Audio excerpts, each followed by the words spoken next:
नमस्कार माऊली. मी काल आळंदी ते पंढरपूर पायी दिंडीमध्ये प्रवास करून आलो. मोकलकर 101 पितळी विना रथाच्या पाठीमागं या दिंडीमध्ये माझा प्रवास झाला.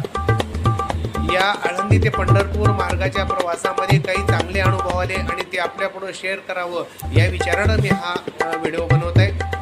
वाटेमध्ये एक पिराची कुरुली नावाचं गाव होतं आणि त्या ठिकाणी हनुमंत भुजबळ नावाचे महाराज आणि त्यांची टीम होती.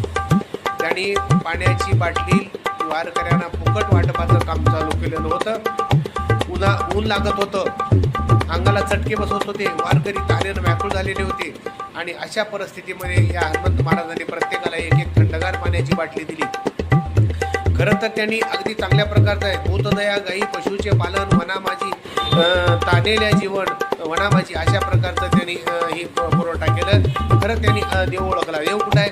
ज्ञानदेवा प्रमाण आत्मा हा निदान सर्वागटी पूर्ण एक नसे किंवा अशा प्रकारच्या या आत्म्यातल्या शांत करण्याचं काम या हनुमंत महाराज आणि त्यांच्या टीमने केलेलं आहे. मला ही गोष्ट खूप अशा प्रकारचं भावली. कसल्याही प्रकारचा मोबदला न घेता पाणी बॉटल त्यांनी फुकट वाटलेलं आहे.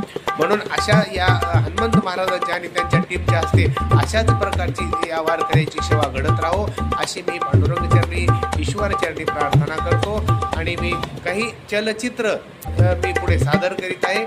धन्यवाद.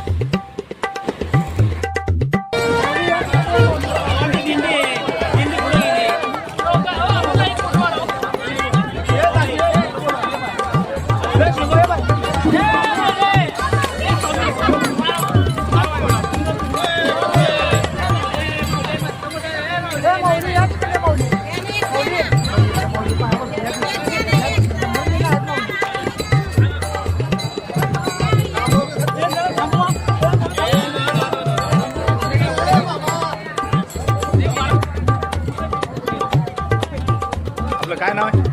महेश कृष्ण भोपळे, पेठोडगाव तालुका हातकर्णी, जिल्हा कोल्हापूर. पण किती वर्षापासून सेवा हे करतात? 15 वर्ष झाला मी सेवा करतो. काय उद्देश आहे? फक्त वारकऱ्यांना आमच्या हाताने काहीतरी सेवा व्हावी त्या उद्देशानं आम्ही ही पाणी बॉटल वाटप करतोय आणि वारकऱ्यांनी आमच्या हाताने राहशी सेवा करतो. याचा काही मोबदला घेता का? काही नाही.